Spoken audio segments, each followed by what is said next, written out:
My mic sounds nice. Check 1. I said my microphone sounds nice when it is on. Check 2.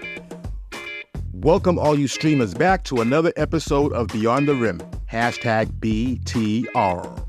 And I am your host, the Dudster, Nesta Dudley, coming at you now with my guest. She is my sister from another mister.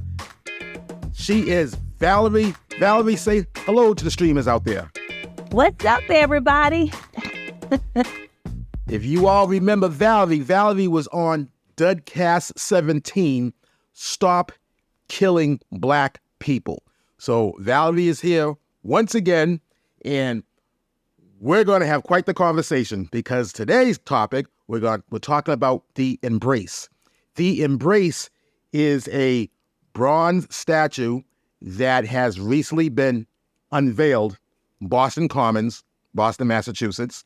And we are local. We are in Malden, Massachusetts, which is 5.5 north of Boston, Massachusetts. So the embrace, there's been some controversy around this embrace. But for all you folks out there who don't know what the embrace is an artwork that commemorates Dr. Martin Luther King Jr. and Coretta Scott King as they embraced, hugged, when the Dr. King, won the Nobel Peace Prize Award in 1964. But there's a little controversy with the embrace statue, and Valerie, I'm going to let you get into this controversy. Well, at initial first glance, there is one very beautiful angle, and that shows Mrs. King's bracelet, her hand, and that angle is actually very beautiful. As you move around the statue at different vantage points, it becomes a bit risque. And it is my belief, based on the artist's extensive resume, it is my opinion that he did this intentionally. Now, whether or not he thought it would create this much commotion, I'm not quite sure about that. But I did a little research into his background, and he is very accomplished and very, very well connected, extremely. So his wife, Rujeko Hockley, is the assistant curator at the Whitney Museum in New York. The Whitney, as probably you and most of your viewers know, is a very, very prestigious museum in Manhattan. And this artist, the husband, Hank Willis Thomas, he is a Guggenheim Award recipient. He has done, his work is actually in the Montgomery Freedom in the Plaza. He actually has an installation in Montgomery, Alabama. And I'm looking at my notes to see the actual name of it. Let me see here. I will find it eventually. But he also has lectured at Yale. He has installations around the world. It's really amazing. His work is also at the National Gallery in Washington, D.C. However, getting back to the bronze statue, so this was a $10 million commission that he executed. It was done in pieces, so it had to be installed or pieced together. Now, rumor has it that when it was a smaller version, I guess like the demo or the prototype, it didn't look as risque, but then in bronze with the coloring, once again, from different angles, it takes on a very risque type of pose. And that's why the public is such in an uproar, because looking at the different angles and without knowing the story behind the embrace, people don't know what this is. So there are calls for the artist to add the heads of Coretta Scott King and Martin Luther King. However, from what I've been hearing, once bronze has been cast, it's very difficult to add anything to it. So I don't know what's going to happen with this. I was personally very offended by it. I believe in my heart that the artist did it on purpose. Now, this artist has a history of allegedly plagiarizing other work. Do tell, but before you tell, I just want to give a little bit of background on this artist. Again, you said his name is Hank Willis Thomas. Mr. Thomas holds a BFA in photography and Africana studies from New York University. He is an MA, MFA in photography and visual criticism from the California College of Arts. And he has also received honorary doctorates from Maryland Institute College of Art. I just want to give his credentials, but please go on. I did not mean to interrupt you, Valerie, but I just wanted to throw that in there. And so in 2018, a South African photographer accused Thomas of plagiarizing a photograph, changing it, and then pricing it at about $36,000. When confronted, Thomas said, well, it's sort of like sampling rap music. It's sort of sampling. I just use it for something else. This happened again, allegedly. Another South African artist photographer also alleges that Thomas used a photograph of this other photographer without giving credit, used it, switched up the background, and presented it as his own. This other photographer called this act arrogant, insensitive, all these things. So it is clear to me that if these allegations are true, that this isn't a very nice guy and that he'll do almost anything. Now, the first allegation, he said that he was sampling, as some rappers do. Now, I know for a fact that when you sample in the music industry, you are paying some type of royalties. Like, you're paying something you just cannot sample and take.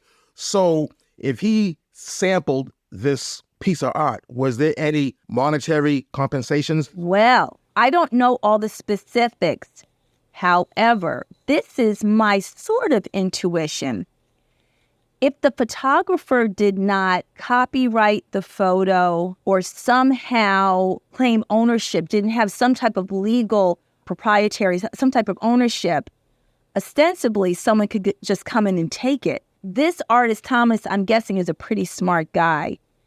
It's possible that he maybe found a photograph that wasn't covered by copyright and used it, because it would follow that photographer felt that someone stole their work, they would take them to court. And I wasn't able to find any record of that occurring.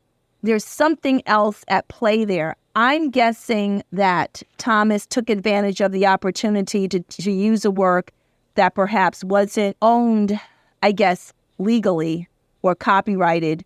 I don't know how it works in South Africa, and then used it for monetary gain. Now, let's assume, going back to the bronze statue, let's assume that Thomas isn't a nice guy. Let's just assume that he's a narcissist. Him seeing this uproar over this work is giving him a fix. He likes it because now people are saying his name. Whereas before, he was known in the art world, but not really known commercially. Does that make sense? That makes complete sense to me. I can honestly say that I did not know him commercially. Do you know of this artist commercially? No, not at all. Now, once again, his resume is extensive. He is very well connected in the art world, extremely well connected, but he's not known commercially, right? So what better way to be known commercially around the world than to create controversy? Because he is a concept artist, he can justify his work by saying, oh, I didn't know that someone saw something salacious about this piece of art. That's what I'm thinking. Like, at first when I saw it, I said, oh, he is desecrating the name of Dr. King. And then I thought, no. That's not his intent. His intent is to use the vehicle of the Martin Luther King statue, knowing that it would be national news, probably world's news, use it to foist his name into the stratosphere. You know what I mean? I think he used this opportunity to create talk about him. And it worked. He's being interviewed all over the place. And now people know his name and his face. And speaking about his face, I want the streamers to know that this is an African-American male. This is a black man. This is a brother.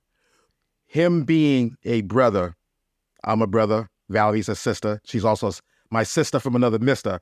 Being that we all are from the same community, the anger that you felt when you discovered how the statue looked when you take different angles? Did it get you angrier because he's from our community, or would it not have mattered? It got me a little bit angrier because he should know better. He's in his late 40s, right? So he wasn't born during the time King was alive, but he's old enough to understand the gravity of the work of Dr. King and all of his associates, all of his team. I mean, the civil rights movement was seminal in our history, in the fabric of our history. Like I mentioned earlier, at first I thought he was somehow trying to drag down Dr. King's legacy. And then it occurred to me, no, he's using this opportunity to make himself bigger. This guy is truly remember the plagiarism claims, right? Those two artists, I'm paraphrasing, were like, he's arrogant, he's insensitive. Well, if he's arrogant and insensitive, yeah, he could do something like this, sure. Because someone who wants fame, they don't care whether it's positive or negative talk, as long as they're famous, right? And it worked for him. He can hide behind this piece of art being a conceptual piece and that it's open to interpretation so that he kind of mitigates his participation in it. So in other words, he doesn't look like the villain. He's like, I'm an artist. I don't control how people view this piece of art. However, young, old, black, white, most of the people that I have spoken to, most of them have said, oh my gosh. I don't know if it's arrogance or if it's opportunism. But when you said, oh my gosh, that when you were talking to folks about the different angles of this statue, I can let you know that I have not seen the statue yet. I still am planning to see the statue, pretty soon. It's just a matter of making time just some weekend, because my weekends are so busy doing a whole bunch of other things. But you pointed this out to me the other day, and we looked on my computer, and I'm like, oh yeah, you're right. This is what I seen, this is what I seen, and this is what I seen. But you had a conversation with your mama down there, down south. How were you able to explain the different angles to your mama? I had to use euphemism, of course. And just to your listeners, one angle is a male member and another angle is a sexual act, a type of sexual act. And I will leave it up to your listeners to go on to look at the images on their computer and let them draw their own conclusions about that.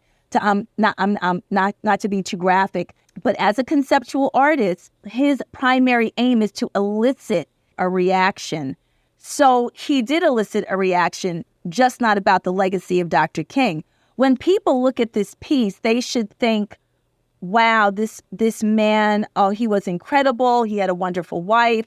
What a wonderful, wonderful legacy they left. What wonderful work they did. And you don't really see that. People look at it and they're kind of quizzical. And it's often said that if an artist needs to explain his work, he or she didn't do such a great job at it. I just found it it was just upsetting to see that because he had such a great opportunity. And I think he used it for his own self-aggrandizement. That's just how I see it. And when I saw him on the interview, there was an interview on, I believe, CNN with Don Lemon. He was reserved. He was very defensive. I didn't like that too much. I didn't get a good feeling from this guy. So when I read about the plagiarism allegations, I could see that. I could see him doing that. And I have another kind of theory. I may or not be wrong. I didn't have time to look at his other installations. Most people never do something once. I would imagine if one were to go back to all of his installations, there would be other questionable angles as well. That would be very interesting research. Are his other installations Googleable? I'm sure there are. So he has a very famous one in Montgomery, Alabama. Earlier at the top of the broadcast, I wrote it down here. The National Memorial for Peace and Justice in Montgomery, Alabama. It's an installation called Rise Up. It's a line of different hands. I guess they're bronze. It looks like it's metal. And it's maybe like, I don't know, maybe 15 or 20 hands, maybe 10. And they're rising up out of this block. So that's one of them. But I would be interested. It would take work to go back and see. Did he ever try this before? Because I have a feeling he did. If what he did was intentional, if it was, I don't know if it was 100% or not. Oh, he's tried this before. Because this is such a major, major installation. It takes a lot of arrogance. If it's true that he did this intentionally to pull that off, that takes a lot. So I just wonder if he's tried this before and no one has caught it. And I wonder if he thought he could get away with this. I think he's surprised, I believe, because no artist wants to be vilified. I think he's surprised at the negative reaction from it. That's what I think. Because if you kind of look at it at first, you're like, okay, this is kind of weird. And then when you look more at the different angles, it starts to come into focus and you're like, wow. And a conceptual artist, as they're developing the piece, are constantly walking around it. Look, that's what artists do. They're constantly checking all the angles because a conceptual artist wants the public to be able to look at all angles and see something different, just like the Mona Lisa, right? The shading of the mouth. As you move about the Mona Lisa, it looks like she's staring at you and that she's smiling, not smiling. All that was done intentionally. Walking around this statue and wanting us, the public, to see different things, he certainly accomplished that goal. But the question in mind is, did he intentionally want us to see what some can depict it as pornographic things?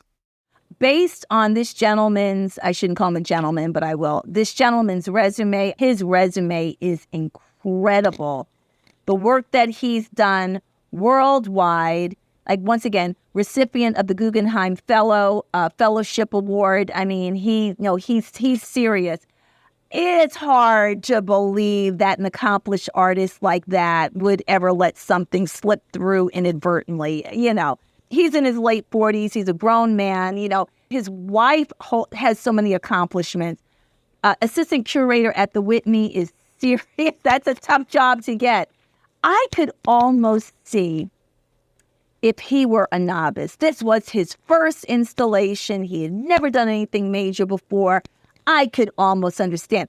With this gentleman's resume and the years of experience he's had, it's very, very difficult to think that he would do something like this inadvertently again.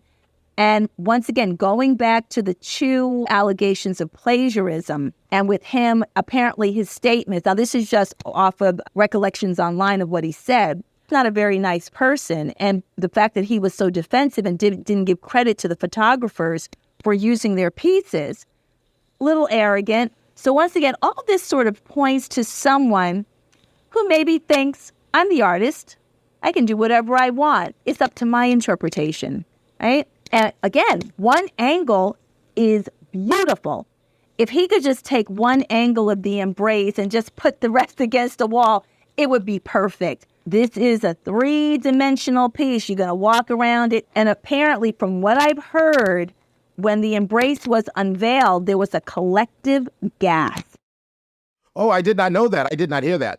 That's what I heard. I heard there was a collective gasp. But couldn't that be a collective gasp of, this is so beautiful, or this is so moving, this is so emotional, this is so powerful? I guess so. I guess I'm thinking in the context of what happened afterwards. Even the first day, I remember it was Martin Luther King Day. I didn't go see the installation. I started hearing the pieces. Ugly. What is it? I don't get it. So it wasn't even just the different angles and the salaciousness of them. It was just that I was hearing that people just didn't get it. They said, what is this? Because the artists removed the heads of Coretta Scott King and Dr. King, there's no context. People who lived during that time or who remember maybe it's easier. But if you have to explain, this is when Dr. King received news that he won the Nobel Peace Prize in 1964, and then they see the picture.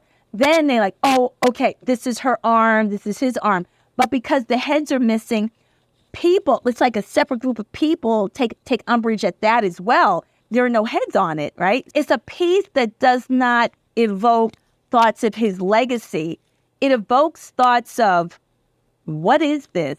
As opposed to, wow, Dr. King, and you can kind of sit and ruminate about what he did. It's trying to figure out what this thing is. It's a bunch of arms, but why? The embrace is 20 foot tall, it's 25 feet wide, it's a bronze sculpture, and it weighs 19 tons. Do we know how long it took to erect this statue? No, I don't, but I just know the cost, $10 million. 10 million. 10 million. That's a whole lot of money. Now, bronze is expensive, I'm sure, per pound. And like I said, they were called to melt it down, add heads to it. But once bronze is cast that way, I don't even know if that is possible. But it certainly is fostering talk, and it has made his name a household word. So again, which goes to my point of opportunism. First of all, $10 million, ain't nobody melting that down $10 million. That money's just not going to be thrown away. Like I said, at first I thought, oh, he hates Dr. King. What is he doing? And I said, no. This is about himself. He's trying to make himself a household word. If I can say, in my opinion, his narcissism that says, I'm going to take the focus off Dr. King and put it on me. Or opportunism. I sound like that I'm defending this guy. I don't know this guy, but it could go either way in my view. It could be narcissist or it could be opportunism. I tend to lean towards opportunism because it seemed like he just took this opportunity to make his name a household name. Again, I don't know this person. I've never met him. I wouldn't even know who he was if he walked through my door. I knew the research for him. But that's my point. Now people know Hank Willis Thomas. Right. He used this. This was his shot. This was his shot to become the next, I don't know, Basquiat. I don't know. Because I sure didn't know who this guy was. And again, tremendous resume,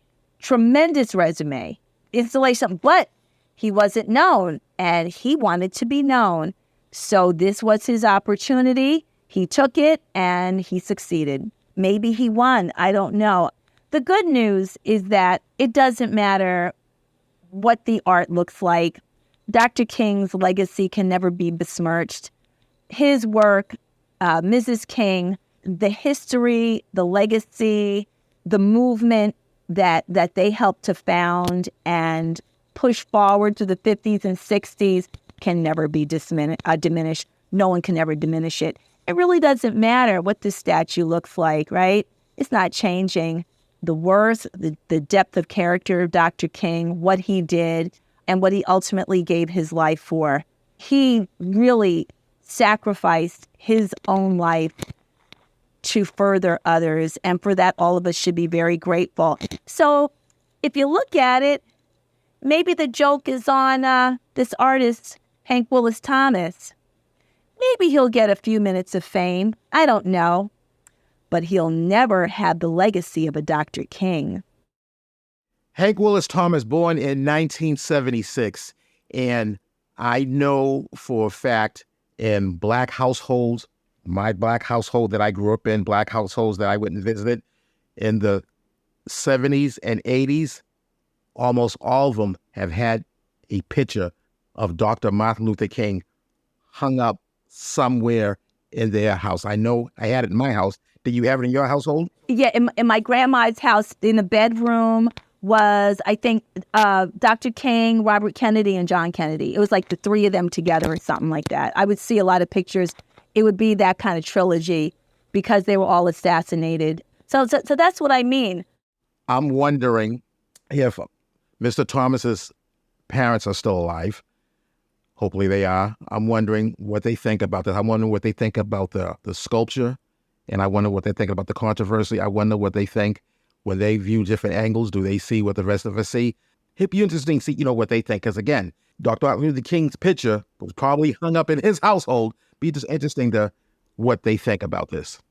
Well, we'll never know because these conversations will be had. People are talking. People high up are talking in hushed tones at cocktail parties. Did you see that? But I really think that because so much money was invested in it, it would make the program or whatever, I forget the name of his sponsor, whoever sponsored this. I would think it was a consortium of people. It would make them look bad. Say they spent $10 million on an installation that wasn't successful. So I think that any negative talk will be kind of brushed under the covers a little bit. It can be an embarrassment. It's an embarrassment if they admit to, wow, this guy really dropped the ball. He had an opportunity. Now, thinking about this conversely, right? He could have gone the opposite way. He could have said, I'm going to make an installation that blows people away. If he had gone that route, then his name would have been more in line with a legacy. But he sort of took, in my opinion, the easy way out, rather than become famous, infamous. You know what I mean? It's sort of like Bonnie and Clyde, right? So Bonnie and Clyde are well known, but they're famous, but they're infamous. They're not really known for anything great. So I think this guy just didn't care. He wanted his name to be a household word. And he got his wish. Once again, very, very accomplished. I'm sure extremely talented.